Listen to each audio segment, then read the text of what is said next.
Sometimes I think the word game is stuck on almost everything that isn't serious. If you play music, if you draw pictures with a computer, that's not a game. You don't get a score, but we call it games, and there's sometimes this down thing. Don't play games, don't play around on the computer. And yet there's a lot of good can come from game playing.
What's up, everybody? How's it going?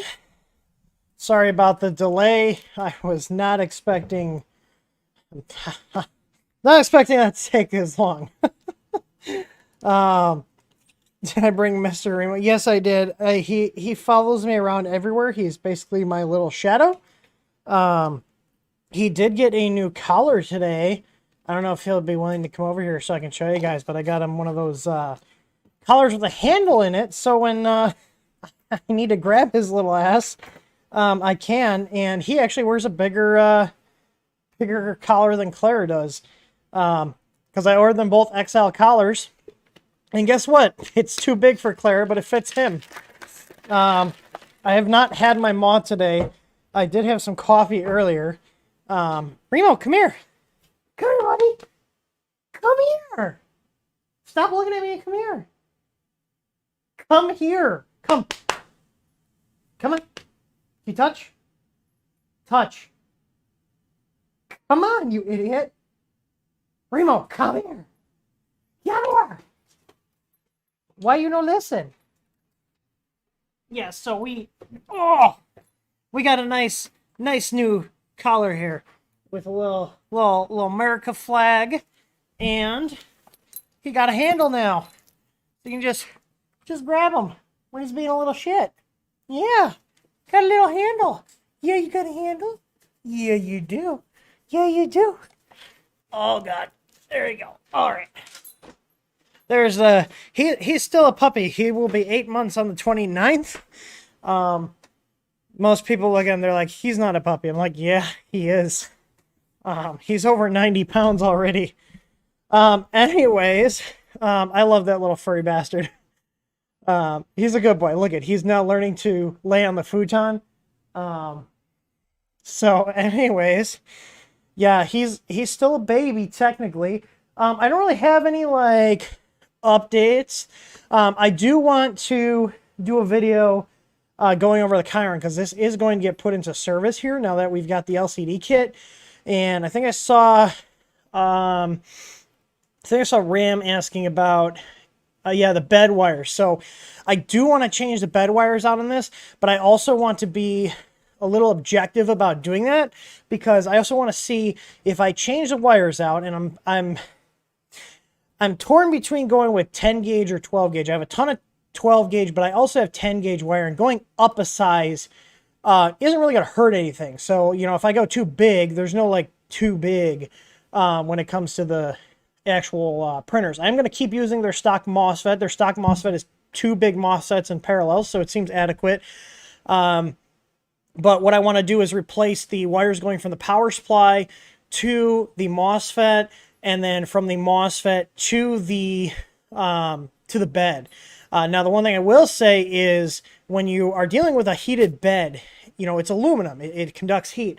You want to have something in terms of a soldering iron that has the heat capacity to work with something like that. One thing I've done in the past is preheat the bed with a heat gun, or just heat it up before. It's kind of hard when you're working on it to heat it up and then work quickly before it cools down, but you want to get the temperature up so it's not sinking all the heat away.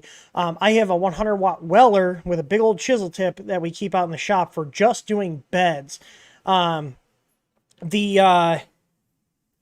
The Hako here, though, I have with the chisel tip has done beds fine before. My older Hako couldn't do beds, but this one supposedly has 120-watt output on this base station, and that chisel tip seems to do the trick. But I do want to replace the... can we not? Here, let me see that toy. Oh, it's such a beautiful toy. We're going to set that over here. Anyways, what I was saying, so yeah, I want to replace the bed wires because it's like 14 gauge on there, and that bed pulls a lot of current. I'm surprised they use as little as 14 on there, so, because the wire does get warm when you heat it. It does work, but it gets warm. So anyways, yeah, just, I want to do kind of just a casual hangout stream where I'm just working on chatting with you guys. The only other thing I do have that I'm working on with projects, actually the second version of this finished, but this is a case that I designed for this little project here. I printed this in a 0.3 just to do it quick. I did this on my Ender 6, and this is for my my lighting with some 12-volt NeoPixel strips that are going in aluminum channel. I'm not a big fan of the strips because I've had them burn out, but I'm hoping that if you put them in an aluminum channel, it'll heat sink them, basically. And plus, I want to use something that's 12 volts, and I need like 33 feet of them. Can't really do that with the NeoPixels that we sell. I did use the NeoPixels that we sell on my speakers for ambient lighting underneath the speakers with a little Wemos D1, and it looks awesome. But what I'm going to be doing with this is I'm actually taking this little guy will go above the screen in the ceiling. This relay here is the main power cutoff. This ESP32 is running what's called WLED firmware. And then I've got a 12-volt power input here with a step down that goes to 5 volts to power the ESP. And then you can see here I've got 4 GPIOs. And you can see it's not lined up correctly, which is why there's another version that literally just finished. So I'm going to print in a 0.2 once I get the final version done. I always print my stuff when I'm designing in a 0.3 to just to get things printed quicker. So, but yeah, just design my own little thing. So I got my GPI. I got up to 4 strips I can control. I only really need 1 output for the screen because they're going to be all one continuous strip, and I'm going to inject power in multiple places. One thing you do if you guys are messing with LED strips, especially the addressable ones, is you want to inject power in multiple places on the strips, so that way by the time the power gets to the end of the strip, you don't have voltage drop. So I'm actually going to be using a 350 watt Meanwell, the same ones that we sell in our store, the 12 volt 350 to power them. So this will be mounted up in the drop ceiling along with the Meanwell power supply. So the Meanwell power supply will power this as well as the strips. And then communicating with this over Wi-Fi will be a Raspberry Pi 4. So I'm actually using the same setup we use for, this is actually one of our Easy Pi kits. I'm going to reflash the card to not have Octoprint on it, but it will have it's not the Hyperion software. I think it's called Hyper HDR or something like that because I want HDR support. And basically what's going to happen is since all the pixels are around the screen and they're all individually addressable, the Raspberry Pi is going to process the data from a USB capture card coming in over the HDMI port, and it will extend the light you see onto the pixels to create an ambient light around the screen. So I've got a 150-inch projector screen that I'm going to be putting lighting around the whole thing, and it'll look really cool. Let's see how my other version fits. So this just finished printing. I got some string in here, but I'm just prototyping fast and loose. So you can see this fits. So you can see now. I don't know if you guys design your own stuff, but I'm using Fusion 360. So you can see here on my other revision, I made it a little taller. I also moved this hole over a little bit so that it better lines up with the what's the word I'm looking for? With the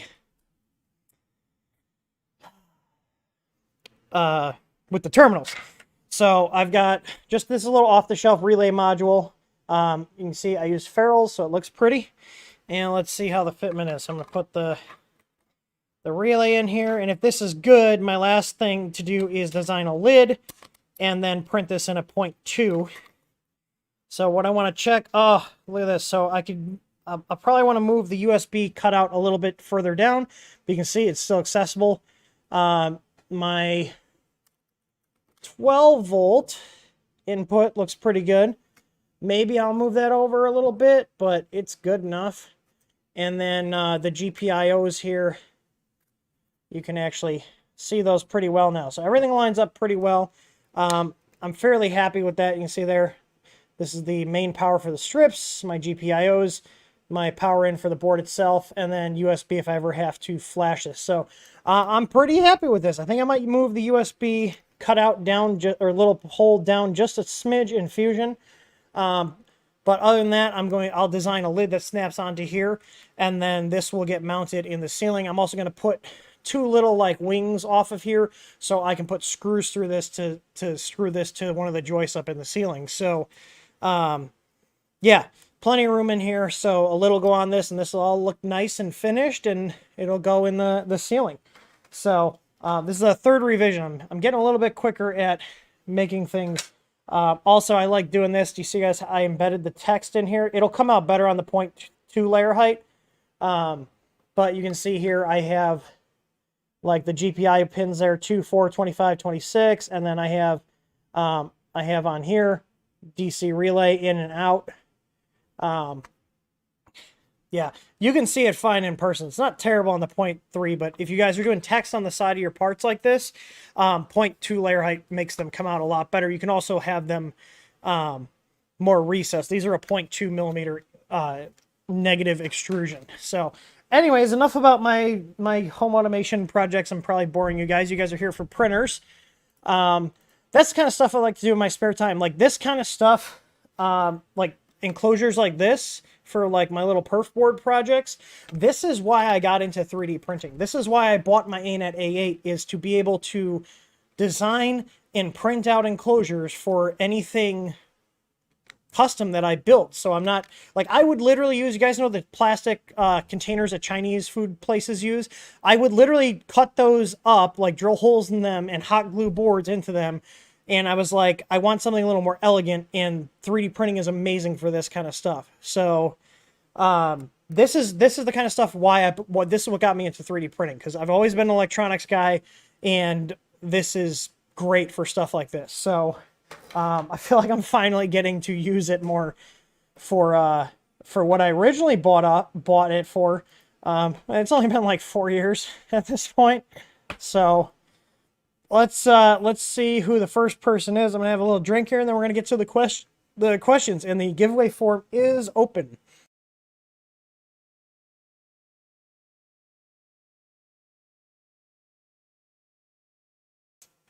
All right, let's see. I'm going to see who the first question is. Who got the first question today? Dimitri K, who is a YouTube member. Thank you, Dimitri. He says, what suggestions do you have for printers that show some banding in the bottom 10 millimeter after, and it gets better after? It would be helpful if you could post a picture of it, because what people call banding is not actually banding. It's kind of been a catch-all for issues on the Z-axis. You know, for people that don't know any better, not trying to dig on you or anything, but it's usually when people say they have banding, it ends up not being actual banding. So yeah. Let's see. But one thing that did come up on the last stream was the whole Z-fade stuff. Why can I not get my hat on straight? Is the Z-fade stuff can produce weird results. I'm wondering if we should just disable it again in our firmware and leave it off for good, because it's a neat idea, but it does seem to just act weird sometimes and screw things up. But usually when it screws things up, it stretches the printout, depending on how bad your warping is and how much it has to fade out over a specific distance. I know Scott from Marlin was in here. He said he uses a Z fade of 2. I use a Z fade of 10. I'd probably be more inclined to use what he uses, since he probably knows more about it than I do, since he is literally the guy who does all the Marlin firmware stuff. So, but yeah, I'll wait for your pictures, Dimitri, and we'll circle back to your question. It looks like you got the second question as well. You said, do you think it's worth upgrading to a direct drive Hemera CR10 from a tough extruder? My question would be, what are you printing that would need that? Really the only way I would consider going with like a Hemera, or like, you know, the H2 type thing, like an integrated direct drive extruder like that, or even like a micro Swiss, is if I was printing flexibles and I was having issues doing flexibles over Bowden. I use a tough extruder to print my drone parts on my Wanhao i3 Mini. I got just a tough extruder, the stock hot end, and tough tube, and it does really well.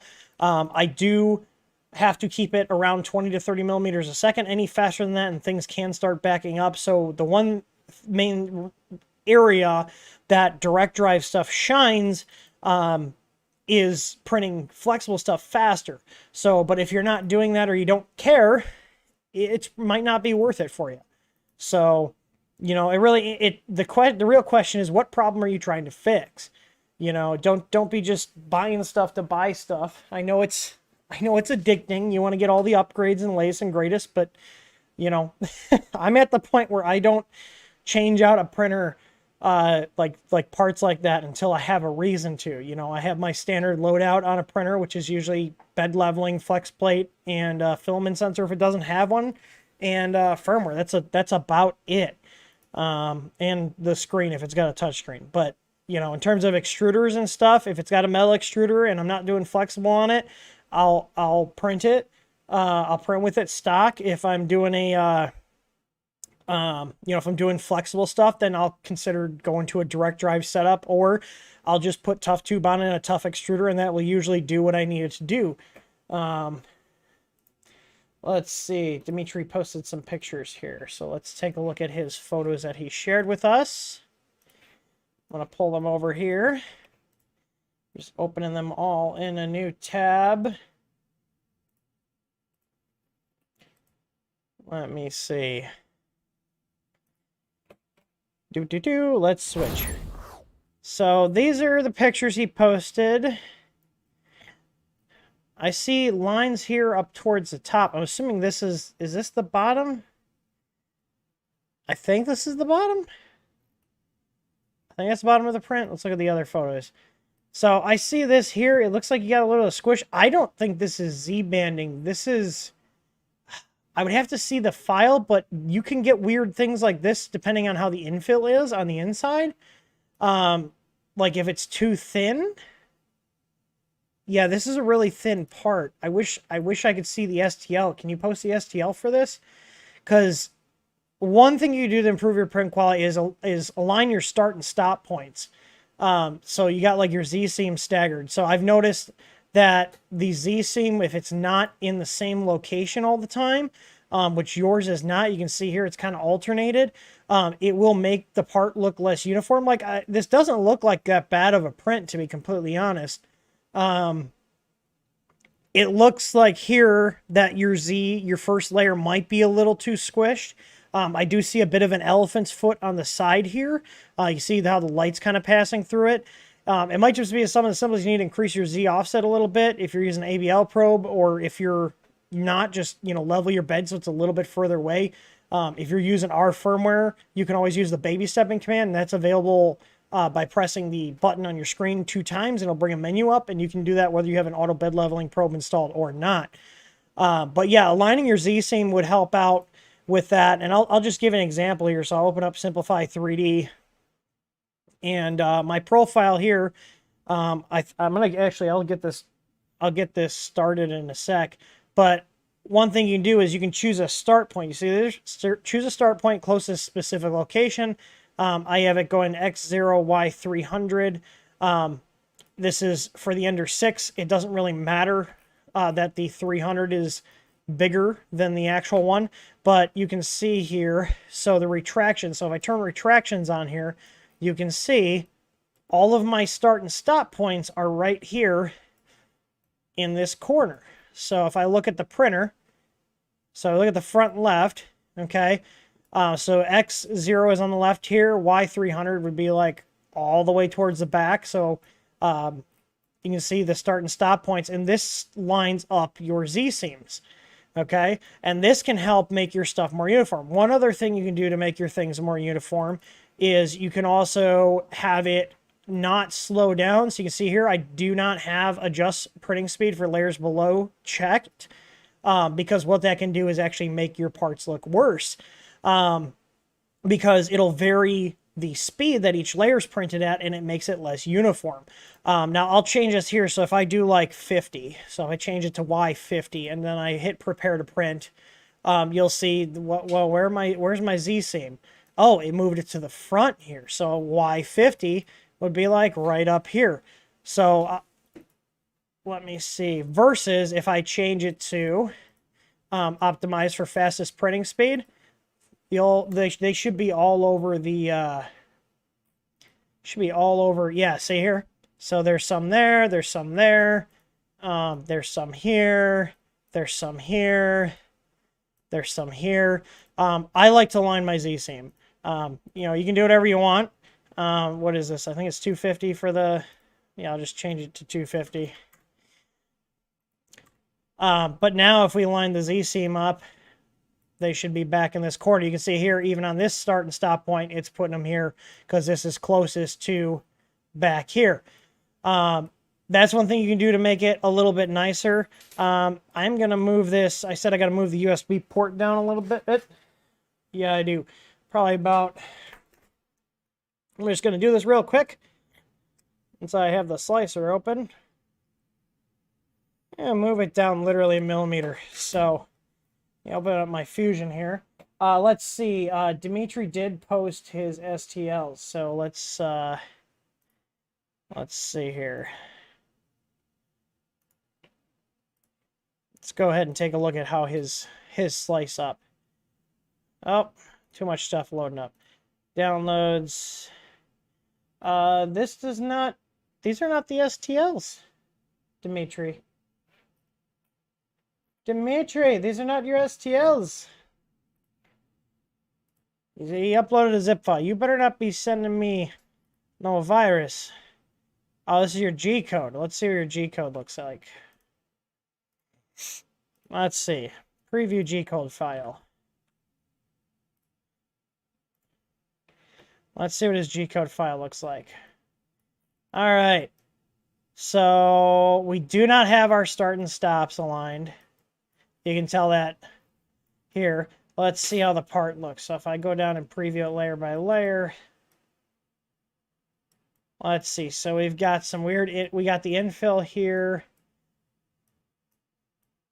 Ah, here. Okay, so this is going to make that your outer walls look weird, and this seems trivial, but this does make a difference. So you see here we've got infill, so it has like these uneven lines right in this area. So we start coming up, and you see we got infill, infill, infill, and then it'll start transitioning to gap fill. You can see there, okay, you see that? You see those top and bottom layers, these squiggles here? This is what I'm looking at here. This will change how the outside of your part looks. So we went from standard infill here to now we're starting to do top and bottom layers. So these are little zigzags going back and forth. So let's see. So I don't know if I can... previewing by line is going to be a pain in the ass. But anyway, so we got the top and bottom layers here. That's going to cause the outside to look slightly different. And then it goes back up, and now we're doing gap fill. So do you see this right here, this dark green that shows up? So we go from infill, or top layers and bottom layers. That's what these lighter green ones are. So infill's orange, and then we have the top and bottom layers. And now we do gap fill. So this will definitely change how things look. And I thought I saw this. That's on there. Let's see on the front here. I'm trying to think of how the part looked. So we got, yeah, so there we go. Top and bottom layers. This looks pretty good. This should be pretty uniform over on this side. That's a little weird right there, how that got sliced. Anywho, let's go ahead and, what projects do I have? Here we go. My home theater box. All right, now which one was the hole for the USB? Which one was it? Which one's my USB hole? I should have labeled them. There it is. So I want to move this down a millimeter so I can change my constraint here. There I go. Now let's go ahead and have it re-render it. Yeah. All right. I'm pretty happy with that. Let me just see if there's any other adjustments I need to make before I send this off. So USB port's going to come down a little bit. The GPIO is fine. That's fine. All right. I'm pretty happy with that. So let's go ahead and export this, and then we'll get back to the Q&A. Whee! Yeah, look, I love it. So you just a little recess will make the text show up. You just got to make sure it's big enough. So that's what it's supposed to look like. Here, I'll even get fancy here. Let's just show a render. Ooh. A render. Wow. Look at that. Super Pro. Let's see. It's going to be black ABS. It's so beautiful. So beautiful. Anyways, enough. My ADHD is getting the best of me. All right. Anyways, let me export this, and then we'll get back to the Q&A. I'm going to save it to an STL. And there we go. So you can see my revisions here. 003 is going to be this revision. I'm going to go ahead and slice that up. Let's go ahead and slice her up. Prepare to print. And we should be good. Yep. All right. I'm going to save that to disk. G-code. Save. Let's go to my print farm page. I stopped using Octofarm, by the way. It kept actually hitting our pies too much and causing things to error out, which was fun. Apparently I have a bunch of updates too. To install those later. We're powering that on. I'm arc welding. God, I love using Octoprint. Oh, there's stuff on my bed.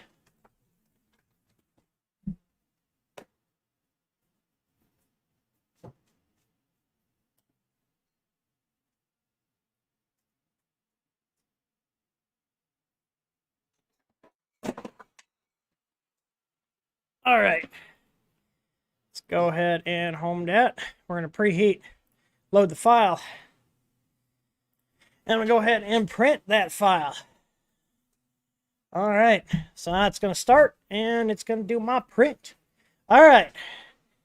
Let's get back on track here. Enough with the segues. Anyways, Fusion is saving my file. Where's my chat? Where's my chat? All right. What were people chatting? Let's see. Okay. But yeah, Dimitri, in terms of those lines, that I don't think that's going to be an issue with like your printer itself. I would try changing your G-code settings and double check. It's too even throughout all your prints. To be like, you know, your extruder not feeding correctly. I would definitely change your slicing settings because those prints don't look too bad. I've seen a lot worse in my day. So let's get back on here. All right. So where is it? Dimitri was asking the questions. Is that up towards the top? Yeah. Okay. So RAM Design is getting ready for the Chiron upgrade. We're talking about the heavier gauge wire for the bed. Yeah, I would. I'm going to on mine. I would switch to at least 12 gauge. Make sure you use silicone wire, not regular wire. Silicone 12 or 10 gauge. 12 is probably gonna be fine. 10 is overkill. I think I have some 10 laying around here, so I might do that on mine. But if I didn't have 10, I'd probably use 12 because I think stock is 14. It's really small.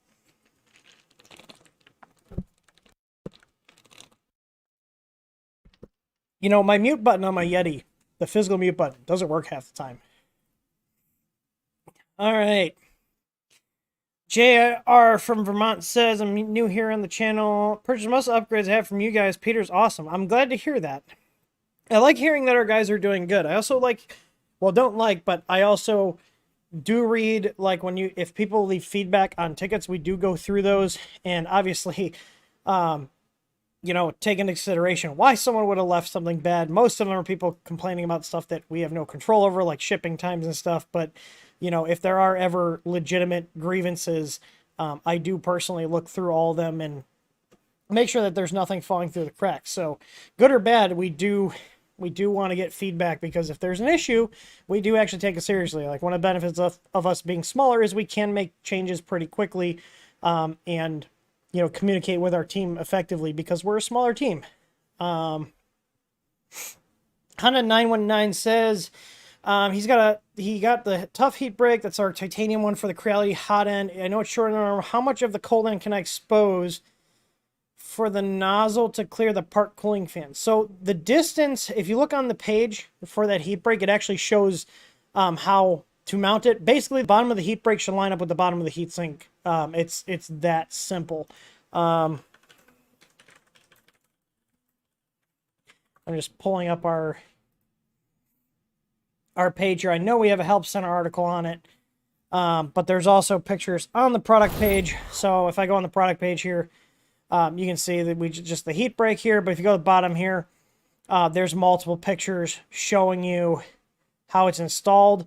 This is also in the Help Center too, but you can see, so you should basically have the top of the threads as close to flush on top as possible. And then the bottom of the heat break should be lined up with the bottom of the heatsink, and this grub screw is what actually holds it in.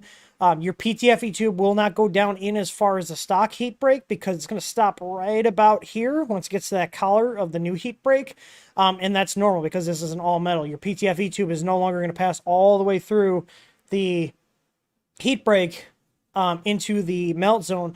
It's going to stop right around here because it's an all metal heat break. And you see here that it does have a collar, and it's very thin here because it is an all metal heat break. You see the little neck there, the PTFE seats inside here, and it stops like right there. It only goes in, I want to say, about 5 millimeters. So yeah, just follow the pictures. Make sure when you're done changing it out, heat the hot end to about 240 degrees C.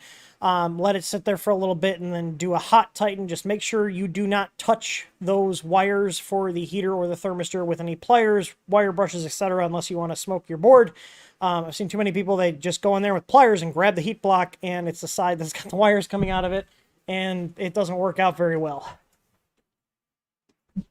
I was just making sure there was no nozzle schmoo on my bed because the printer is starting its print. Look, started to print, no hands. I really do like the Ender 6. It's probably my second favorite printer.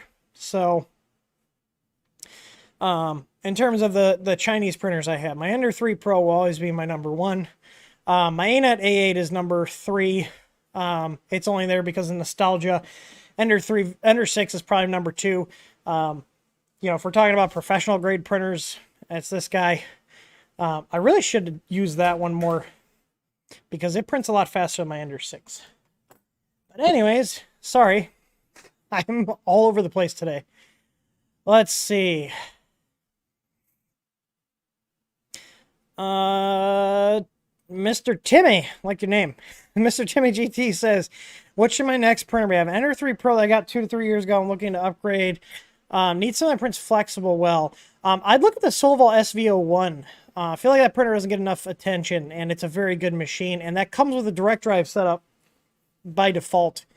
Yeah, check out the Solval SV01, SOVOL SV01. That's a really good printer. We have 2 of them here in our print farm. They're workhorses. So, and they don't require a ton of modifications to make them really good. Ours have basically our EasyFlex plates. So we do carry the EasyFlex plates for the Solval SV01. So EasyFlex and our Easy ABL and firmware and the solid bed mounts. So firmware, EasyFlex, Easy ABL with the solid mounts, and that's it. That's all we've upgraded on our Solval SV01s. Everything else is stock on them. Matt Madub, I wish you'd read some home automation video content. That would require me to record them, and it's like, it's hard to record some of the stuff. I might set up like a tripod doing the lights and just kind of like record it, because the lights are going to be multiple phases. So I have the electronic stuff that we're doing here, but I also have a lot of physical work. I'm waiting on the aluminum cases, so I got 45-degree angle channels that are aluminum to act as a heatsink and to angle it. So basically there's gonna be a frame behind the projector screen out of 2-inch by 2-inch pine that'll be screwed to the wall, and that's going to be an inch smaller than the frame itself. And then I have the channels themselves are about 3/4 inches. Those will get screwed to the pine, and they're at a 45-degree angle. So imagine like they go like this, and then it's like a triangle, and on this side is where the light exits. So this bottom side will get screwed to the pine, and the lights will be shown at the wall at a 45-degree angle, so it radiates out from the screen. So I got to build that frame. I have all the wood for it already. Put the aluminum channel on there, put the lights in the channel, then run the power to the lights and the data line. That will go up to this box, which is in the ceiling. I might be doing more 3D printing with the frame itself, but I think I've got most of it done. Basically, the electronics housings are what I'm printing. But yeah, and then for the actual, I mean, at that point, I could just use it as regular lighting and just, you know, change it with my phone or yell at my Google Homes to change a color. But this, the Pi kit here, so I'm literally using our Easy Pi kit. I'm just not using Octoprint. This will be running that Hyper HDR, which is being a connection. Did my thing just reconnect? Can you guys hear me? OBS just like disconnected, and I think it reconnected.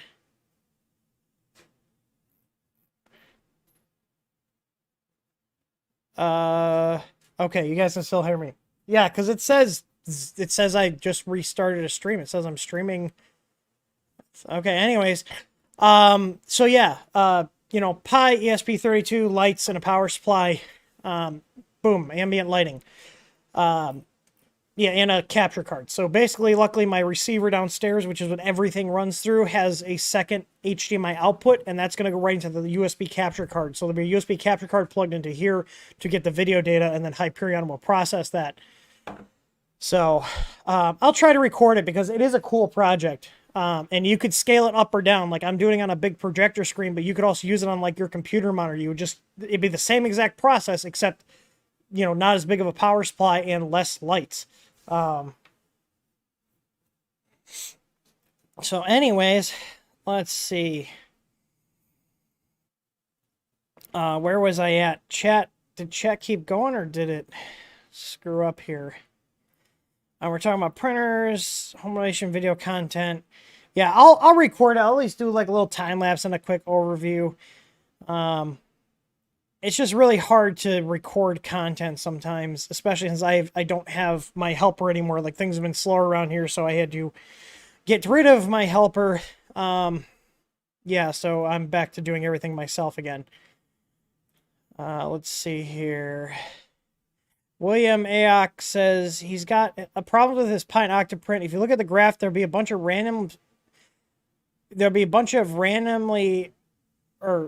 spikes randomly spread out. If you watch the printer, you'll see it stopping and stuck for a minute. I already tried like 6 different cables of different lengths. That sounds like the serial data bug. Assuming your Pi is fine. Now, if you're running Octoprint, you need a Pi 3B or higher to run Octoprint. If you're running on a 2 or a 0, don't throw them out, save them for other projects, but don't use them for Octoprint. Even the official Octoprint website will tell you don't use those with Octoprint. You could also have an issue where your SD card, if it's an older card or an off-brand card, it might just be worn out and it's not keeping up. But the most common problem for those starts and stops is that your buffer size in your firmware is not set high enough, because Octoprint will, especially if you're hitting the web interface, it will hang and stop sending serial data. And there's literally a video on our channel explaining this and showing it in real time.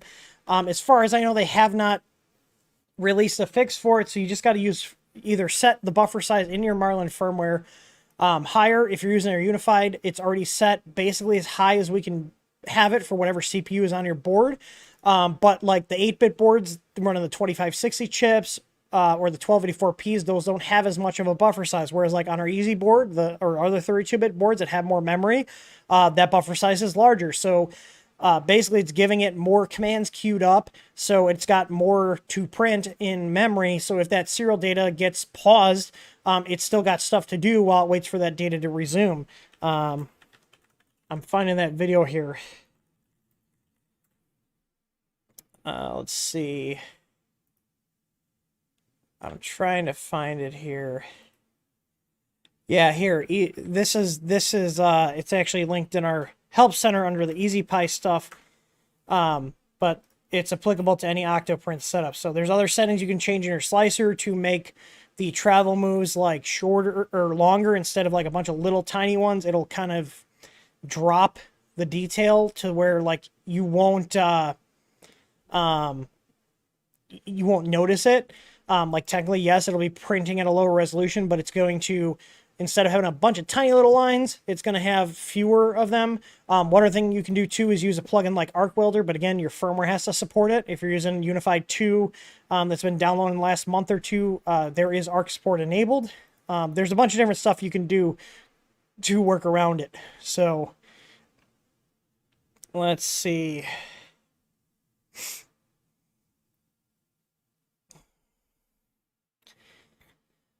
Scott's asking about data on Z-Fade. My data was inconclusive. I could not replicate the problem. There was another third doggy somewhere around here. One was set to Z2. This one was set to Z10. This one was Z0 because there's no marking on it. I don't know where the... Oh, here it is. I printed them. So Z2. And, yeah, inconclusive. So I don't know if it's just I don't have enough compensation, but these all came out to the same height and the same quality.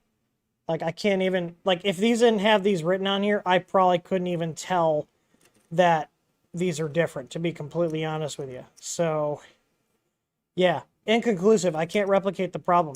All I know is that Z-Fade has caused weird bugs where it'll like stretch out the area where it's fading. But I've never experienced that. So I don't know if maybe it's something with the slicer people are using or settings, but can't replicate it. Divine Fools Club. He's got a bunch of parts coming around. I'm hyped. Awesome. I like to hear that. I like our stuff too. I want to do some hangouts this week on the Chiron. You guys want to like a little casual hangout stream? Maybe and pull Discord in. We can all shoot the shit while I upgrade my printer.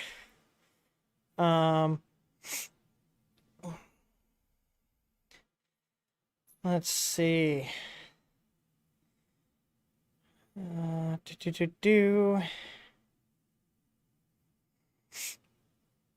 I'm looking here. John is saying most of his problems went away after he installed an easy ABL, but he's having an issue where on the first layer, when it prints some of the details, it's very thin and does not stick to the bed.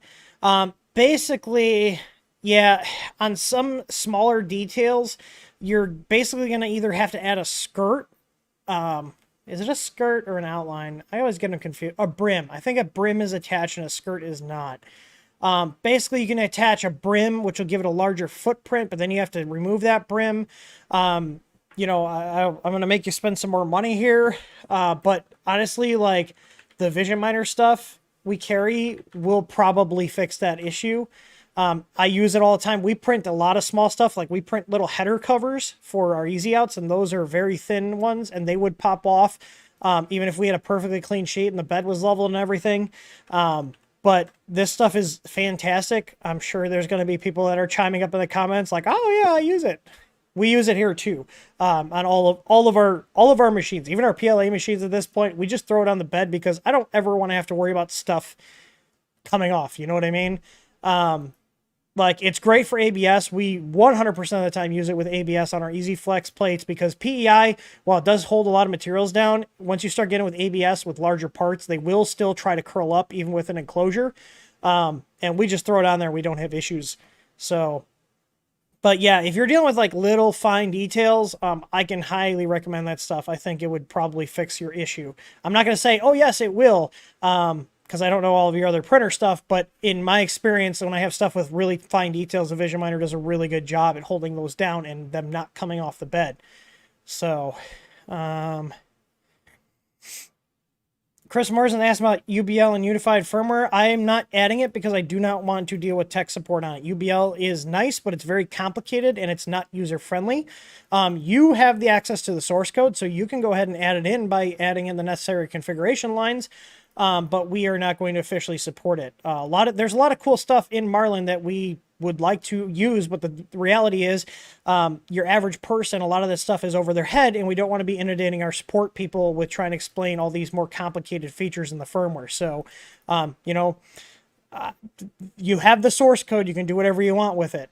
We did not strip the code out of there. The only thing that's not present is like the stuff to turn it on and set the value. So if you go back and add those into your configuration file, you can add other stuff, but then you also have to be mindful of memory limitations depending on what board you have. You know, like if you're using like a 1284p board or a 2560 or like, you know, one of the big tree tech boards with 256K memory, you might not be able to fit everything on there with the other stuff being enabled. So it's one of those things where, you know, you can use it. It's not like stripped out, like the backend code is not stripped out that drives all that.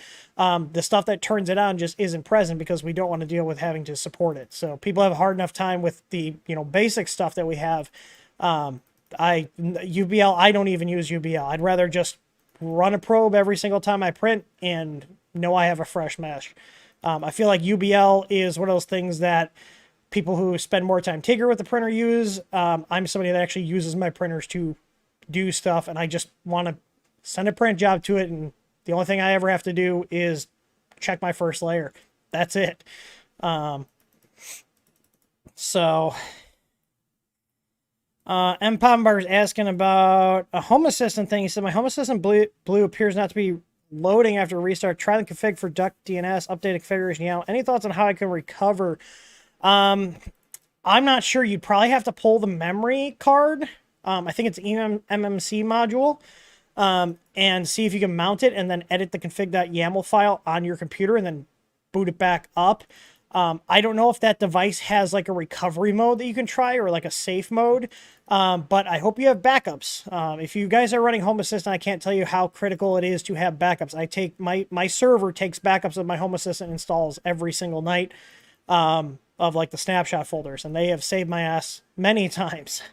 It also makes it really helpful because the way Home Assistant is structured, if you have that backup file and you need to completely wipe the device that was running Home Assistant and put a fresh copy on, you can just restore that backup file onto the new device or the same device with a fresh image, and everything will come back on.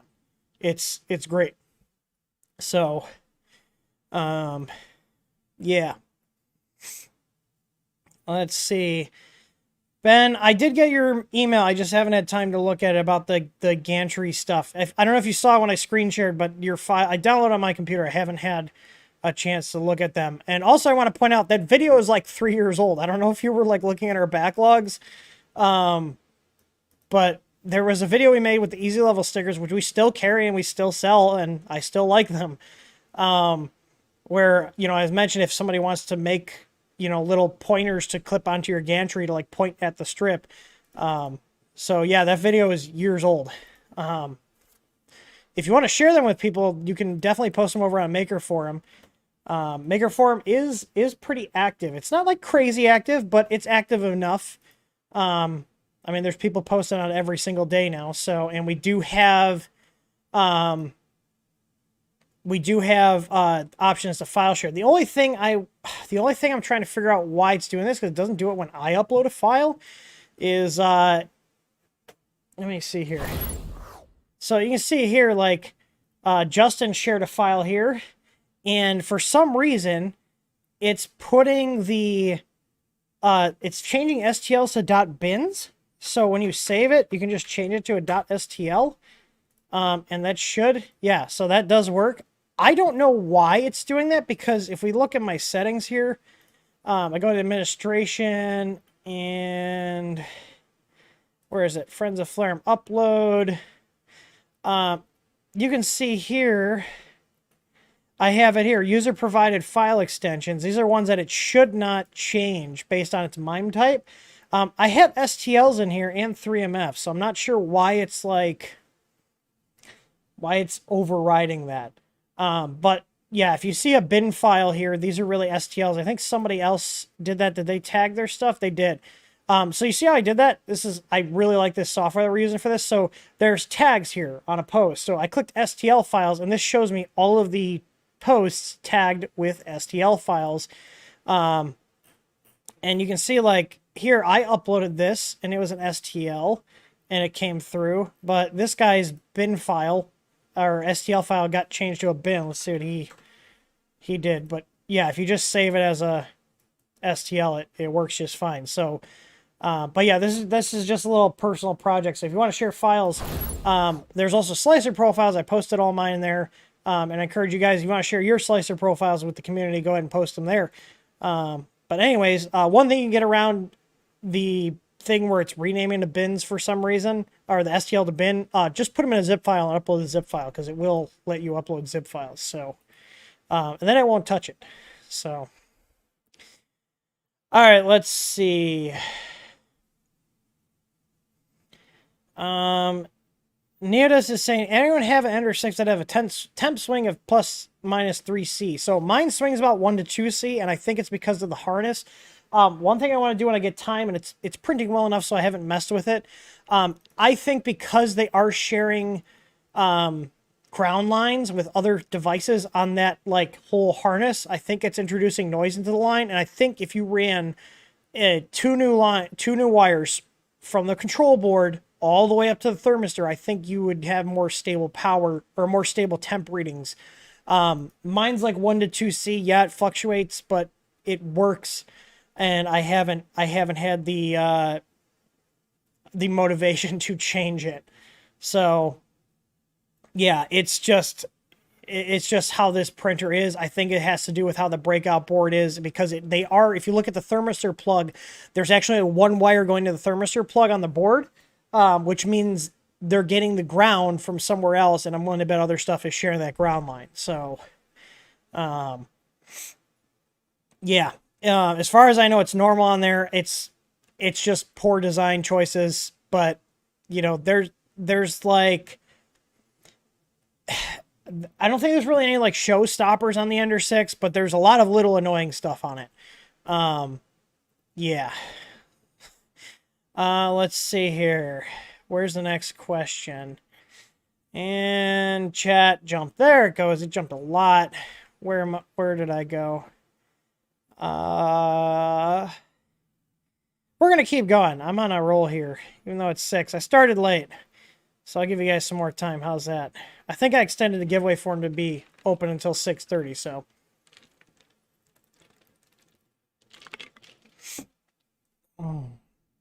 Let's see.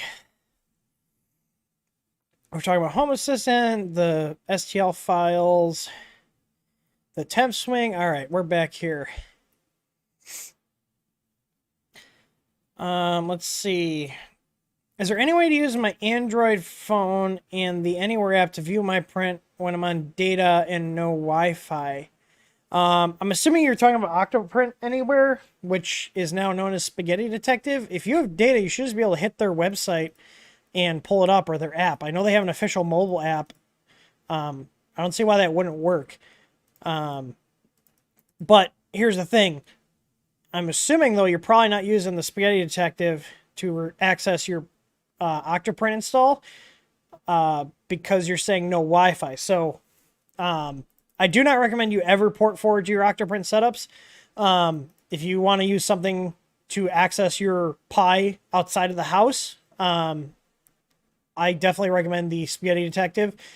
We do send out little cards with them, so I'm like friends with the owners there, and we just kind of cross promote each other's stuff. We don't like pay each other, but we put little cards in promoting the Spaghetti Detective. I've personally tested the Spaghetti Detective. The only reason I don't use it is because I never leave the house. And if I do, I use a VPN into my house, but I'm not your average user. I also have like 35 machines just in our print farm and another like 15 in here. So if I was paying for that, it would get really expensive. But anyways, if you're an average user that's only got 1 or 2 or 3 or 5 machines, and wants something that involves no port forwarding, check out the Spaghetti Detective. It's way more secure. If you're a big nerd like me and you want something that's a little more roll your own type of thing, then set up something like WireGuard or OpenVPN and VPN into your house, instead of exposing your Octoprint setup directly to the internet. Don't ever port forward to your Octoprint setup. So basically, set up a VPN server or use something like Spaghetti Detective for remote access. So, let's see. Perry's asking for the Ender 6 and the custom firmware, is there a setting for the running out of filament sensors on the Ender 6? Yeah, that's enabled by default. And does the firmware support the BQH2? Well, you don't need to have a firmware option for the BQH2. You just need to set the correct motor direction and steps per millimeter. So you can calibrate your extruder. There's a tool on our website. If you go to the top bar, hover over tools, there's an E-step calibrator. I don't know how good their documentation is, given it's Big Tree Tech. Their documentation is probably garbage, but I would hope they have it documented what steps per millimeter you should be using. But in general, whenever you change an extruder, the two things you got to look out for is, one, is the motor going the correct direction, meaning when you tell it to extrude, it's actually extruding and not retracting.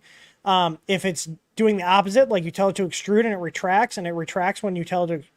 So if you tell it to extrude and it retracts, you tell it to retract and it extrudes, it means you got to reverse the motor direction, which is common with geared extruders. And that's just a firmware setting. And there is an option in our firmware to set that. And you'd also have to change your steps per millimeter. So, for example, like our tough extruders, 410 is the average steps per millimeter that you would set. For our aluminum extruders, it'd be 95 steps per millimeter. I don't know what the BQH2 is. I had the BQH2. I did not even get it on a printer because I got it out of the box. I was getting ready to do a Hangout stream to put on one of my printers, and the gears were crunchy, so I sent it back. Shocker.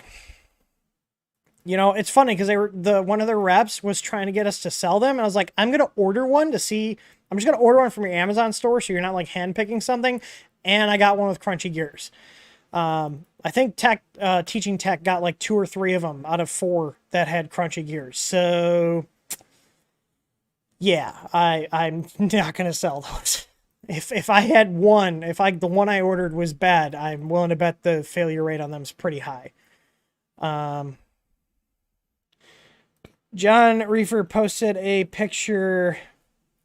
Now, just so you guys know, I'm not looking at the Discord Livestream channel until a question prompts me to look over there. So don't be posting questions in the Discord Livestream channel. The Livestream channel is mainly used for you sharing stuff with me, like links, pictures, files, that kind of stuff to help answer your question.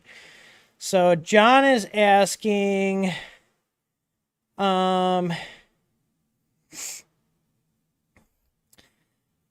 let's see. What did John say? Oh, with a detailed print, I'm trying to triage. I think you can tell I'm doing wrong. I see he shared a G-code file. I can't really do too much, but let's see if there's anything I noticed with the G-code file. Oh, I see we sliced it in Cura. We're not using S3D. I can tell you sliced it in Cura because whenever you preview a file that was sliced in Cura and Simplify, it shows up as all red. Like this is here. Oh dear God, that's a lot of retracts. Yeah, that's a lot of little detail there. You're not using concentric infill, so that's good. I hate concentric infill. You have a lot of outer walls. How many outer walls are you using? Is that 4? Looks like 4. I mean, this looks pretty standard. You got some support here. Let's see. My bed is really well level. But when I print this, I have problems.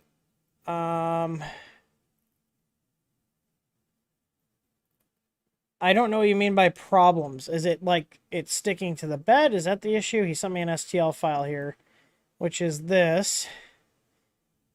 I mean, this looks normal. Let's see what S3D thinks about it when I import it. Downloads, STL. Cannot arrange. Yeah, whatever. Switch to a different printer profile. Let's see, mesh, separate connected surfaces. Nope, it's all one model. I don't see why this wouldn't slice. Looks good to me. Looks similar to the other stuff. You actually don't need support here, by the way, because that angle, that should print just fine. Yeah. The fine lines, like, you're probably going to have issues with, like, these tiny little things. I would slow your first layer down, even if you have, he does have a good. You have the vision miner. Put it on there and run your first layer a little bit slower because you are going to have a hard time printing all this little stuff sticking down. I hate printing stuff like this because it's way more risk of failure because stuff isn't going to stick. Let's go down to layer. Let's see. Is this 2? Where's the oh, preview by line. I want preview by layer. That's what I want to see. Yeah, you got a lot of little detail in here, like this right here. These little pokies here. This right there. Let's go to layer 2. Yeah. I would recommend slowing down the first layer because you're gonna want to give this more time to actually adhere. If you print these too fast, what will happen is the nozzle will go to travel and just pull this off the bed, or it's not going to stick very well. So, basic troubleshooting here: slow it down. Make sure your print temp's high enough. Like your bed should be at, if you're doing PLA, it should be at 60C. If you're doing PETG, it should be 80C. If you're doing ABS, you should have an enclosure and your bed should be at 100C. I typically run a 0.3 first layer height regardless of what my actual print layer height is. So even if I'm printing at a 0.2, my first layer height's 0.3. If I'm printing at a 0.1, my first layer height's 0.3. Running a higher layer height will give you a little more forgiveness in terms of things actually laying down and sticking because it's going to give you more plastic. So if, even if you have an auto bed leveling system, whether it's our Easy ABL or a BL Touch, it's never going to account for every little minute change in your bed. Running a thicker layer height will help hide that, so it's not as noticeable, and also give you a little more plastic getting pushed out of the nozzle, so it can grab on harder to the bed. The other thing I also do is run 150% width for the first layer, so fatter lines in the Z direction and in the XY direction. So, yeah, but there's a guide in our help center that talks about increasing adhesion in general. The things to do are up your print temp, so the plastic's more gooey and molten coming out of the nozzle, and slow it down, and make sure your slicer is actually setting those speeds correctly too. Let's see. Let's see if there's any other questions I can ask. It's already 6:10, so I'm going to see what other questions there are. Let's see. And then we're going to go ahead and wrap this up.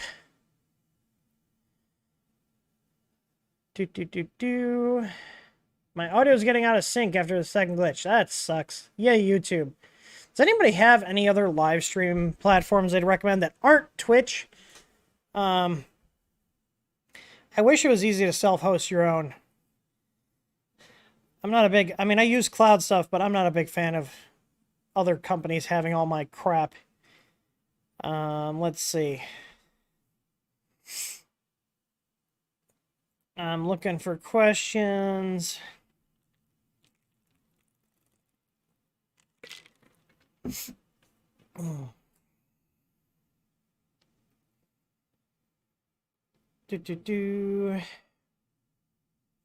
Louis is talking about vision miner and stuff for his reef tank. Well, the vision miner, if you just wipe off the bottom of your print, which I would recommend because I know fish tanks can be very finicky.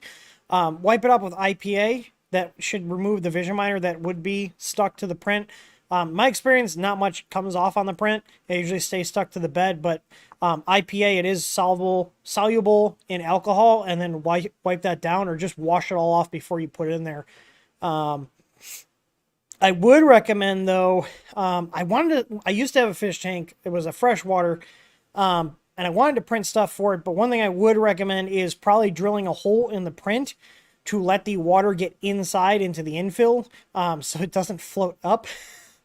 That would be just my 2 cents here. So, okay, if you guys spam the chat with the same question over and over again, like someone just did, you're gonna get hidden from the channel. I hate that. All right, where were we at?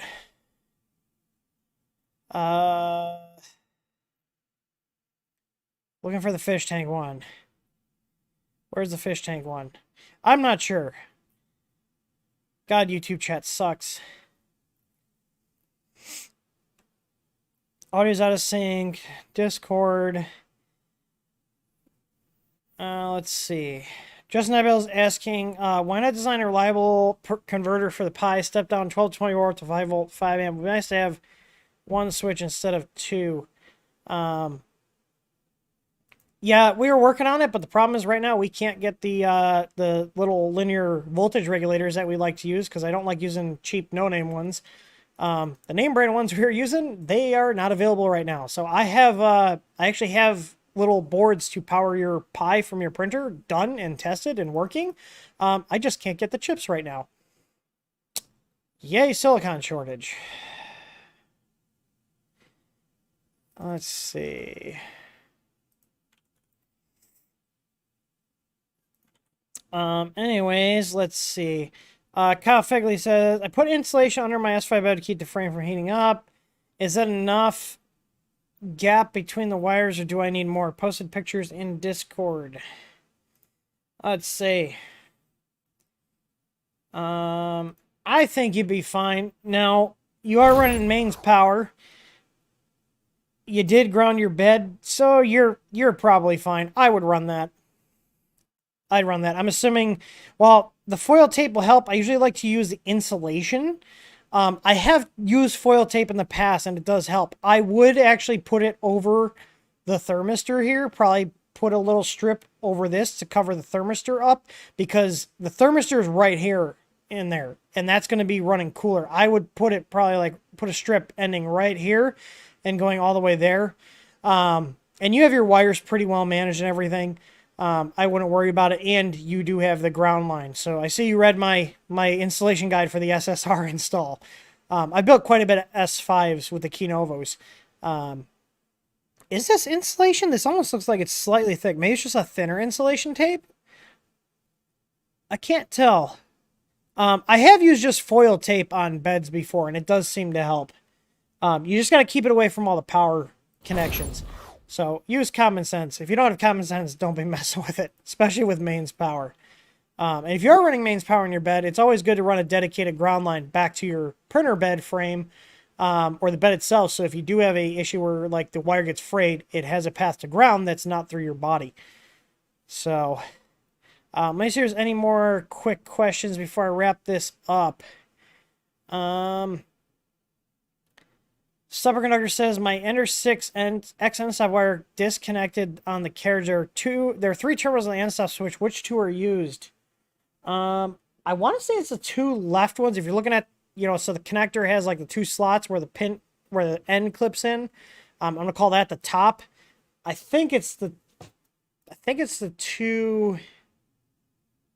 outer ones. Let me.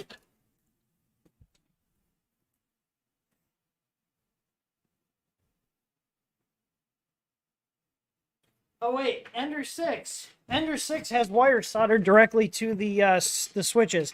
On mine, it's the two outer pins. The center pin's not used. So, anyways, see if there's any other quick questions that I can answer before we wrap up.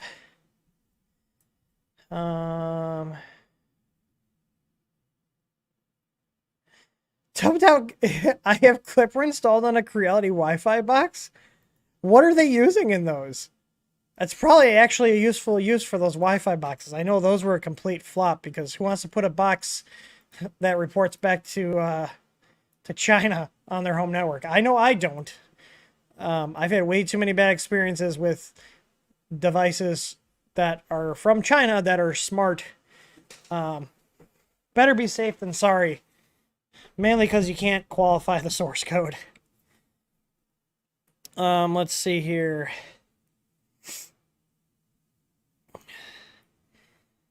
I'm looking to see if there's any other questions. Yeah, I did post my simplified 3D profile. So I'm gonna wrap this up. It's now 6:18. I do want to plug my little forum project. So if you guys missed the old days of forums, I miss forums. I got a little maker forum. It's not just 3D printing. It's nerd stuff. It's just nerd stuff. There's computers. I'm gonna add probably a woodworking section. If you guys have any suggestions for other sections to add to it, I'm more than open. This is a pet project of mine. It's not like funded by TH3D or affiliated. It's just literally a little thing I'm doing for fun. So if you miss forums, head over to makerforum.tech and check that out. We've got 244 people signed up, and I think I started like 2 weeks ago. So, but if you want to check it out, I posted a link in the video, or posted a link in the chat there. Make sure you guys always also check out our Discord server by going to discord.th3studio.com. It's a very active community. We do have a Facebook group, but I'm not a big fan of Facebook, so I don't really plug our Facebook group. Usually Discord, and then I'll mention Maker Forum. So anyways, I will talk to you guys later. I hope you guys learned something. And before we go, I am going to give my good little boy. Oh, he knows. He's so smart. Yeah, you know the drill. You know the drill. Because you're a good boy. Okay, can you sit? Your big ass is knocking over my garbage can. Sit. Shake. Good boy. Touch. Yeah, sit again. There you go. Good boy. Go enjoy your dingo stick. All right, everybody. I hope you guys learned something. Hope you guys had fun. Remember, if you guys want to get email notifications for any of our videos, whether it's an uploaded video, a live stream, you can go to our website, go to the very bottom of the page, and there's a YouTube notifications link. You can sign up. It's a separate mailing list that I manually enter in all of the streams, all the videos, so you guys can get an email notification. And those 100% of the time go out, unlike YouTube notifications. So scroll all the way to the bottom of our website. You'll see under community links, get YouTube notifications. You can click that, and that's just YouTube notifications. You will not be signed up for any other marketing emails or anything. It's literally just if we are doing a live stream, I set a half-hour notice, so the email goes out a half hour before the stream starts, and there's a link to the stream in the email, and if there's any other videos that we post, they will also get sent out once they're posted. So make sure you check that out. That is something we do use, and it does work, unlike YouTube notifications. So, John, I really appreciate the super chats, man. That's going to go into my MAW fund, which I actually need to order some more. But anyways, I hope you guys have a good one. I hope you guys learned something. As always, happy printing. I'll see you guys on the Maker Forum.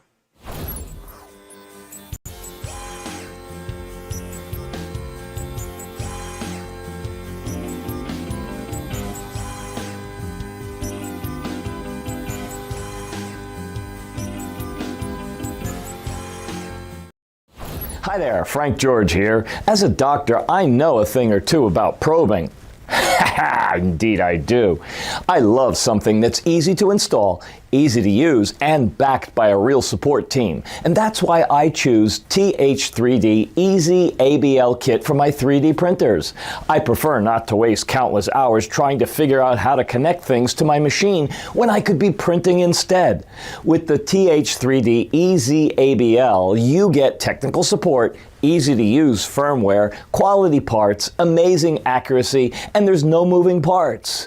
What are you waiting for? Head over to their site at easyabl.th3dstudio.com and get one today. Thanks for watching, and as always, happy printing. The Easy ABL kit is meant for 3D printer usage only, not for medical or rectal use.